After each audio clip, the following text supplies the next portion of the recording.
Hola, ¿qué tal? Dios les bendiga en este día lunes 15 de marzo. Seguimos con nuestro estudio de Mateo y ya estamos en el capítulo 23, versículo 13. Advertencias contra los hipócritas. Mas hay de vosotros, escribas y fariseos hipócritas, porque cerráis el reino de los cielos delante de los hombres, pues ni entran ustedes ni dejan entrar a los que están entrando. Hay de vosotros, escribas y fariseos hipócritas, porque devoran las casas de las viudas y como pretexto hacen largas oraciones, por esto recibirán mayor condenación. Ay de vosotros, escribas y fariseos hipócritas, porque recorren mar y tierra para hacer un prosélito, o sea, un discípulo, y una vez hecho le hacen 2 veces más hijo del infierno que ustedes. Ay de vosotros, guías ciegos, que dicen: si alguno jura por el templo no es nada, pero si alguno jura por el oro del templo es deudor. Insensatos y ciegos, porque ¿cuál es mayor, el oro o el templo que santifica el oro? También dicen: si alguno jura por el altar no es nada, pero si alguno jura por la ofrenda que está sobre él es deudor. Necios y ciegos, porque ¿cuál es mayor, la ofrenda o el altar que santifica la ofrenda? Pues el que jura por el altar jura por él y por todo lo que está sobre él. Y el que jura por el templo jura por él y por el que lo habita. Y el que jura por el cielo jura por el trono de Dios y por aquel que está sentado en él. Ay de vosotros, escribas y fariseos hipócritas, porque diezmáis la menta y el eneldo y el comino, y dejas lo más importante de la ley, la justicia, la misericordia y la fe. Esto era necesario hacer sin dejar de hacer aquello. Guías ciegos que cuelan el mosquito y se tragan el camello. Jesús está reprendiendo a los escribas y a los fariseos por su hipocresía, porque ellos hacían una cosa y decían otra. Ellos cerraban el reino de los cielos, ni entraban ellos ni dejaban entrar a otros. Consideraban el oro y la ofrenda del altar mayor que el templo y el altar mismo. Diezmaban la menta, el eneldo y el comino, pero habían renunciado a lo más importante: la justicia, la misericordia y la fe. Meditemos.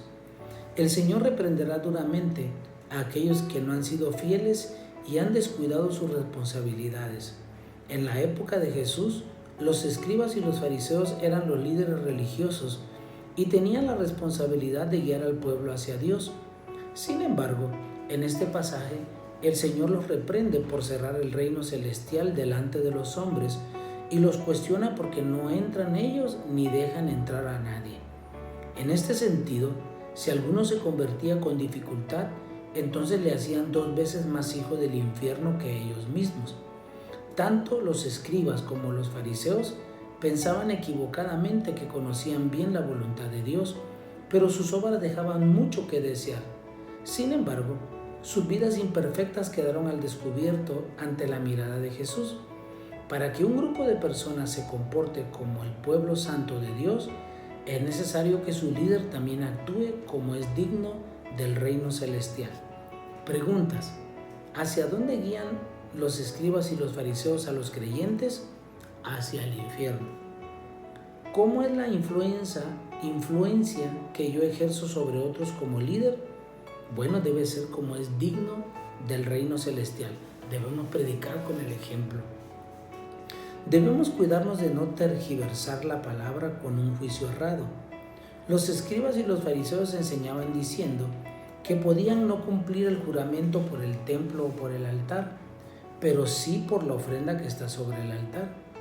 Jesús señala que el templo es mayor que la ofrenda y el altar, más que el sacrificio. Más importante que aquello por el que uno jura es Dios, quien oye el juramento. Está bien diezmar, pero más importante que esto es hacer justicia, misericordia y vivir por fe. A Dios no le agrada la obediencia y la práctica que cuela cosas, ya que preocupados por algo insignificante, podríamos tragarnos algo más importante. No nos limitemos con el cumplimiento externo de la ley, obedezcamos a Dios de todo corazón. Pregunta: ¿qué es tan importante como el diezmo para nosotros los creyentes? Hacer justicia, misericordia y vivir por fe. ¿Alguna vez he perdido de vista algo muy importante por preocuparme de algo insignificante? Sí, seguramente sí.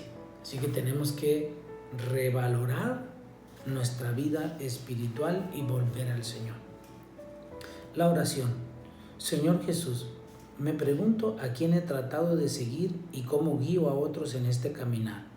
Aunque tenga que luchar constantemente, no dejaré de predicar el bendito Evangelio, como también me esforzaré en vivir como a ti te agrada.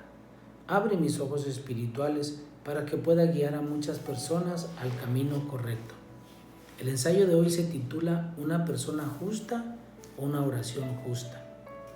Cuando oramos por la iglesia es muy fácil hacerlo pidiendo que nos permita destacarnos por encima de los demás.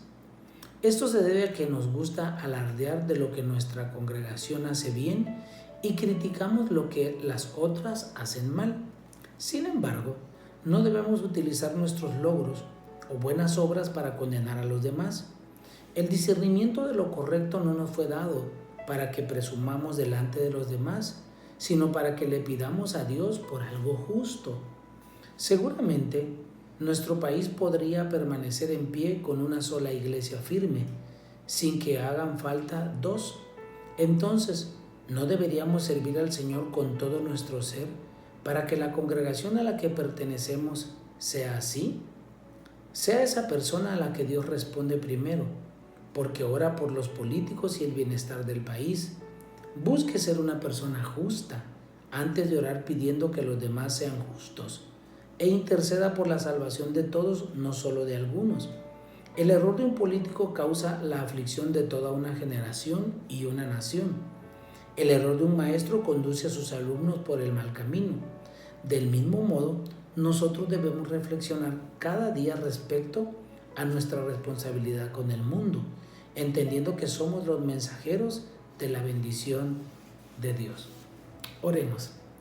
Señor, te damos gracias porque a través de tu palabra tú nos enseñas a no ser hipócritas y a vivir con rectitud. Bendice, Señor, a cada uno de los que están escuchando este estudio y que podamos poner por obra y en práctica tu palabra. Que seamos hacedores, no oidores olvidadizos. En el nombre de Jesús te lo pedimos. Amén y amén. Dios les bendiga, nos vemos mañana.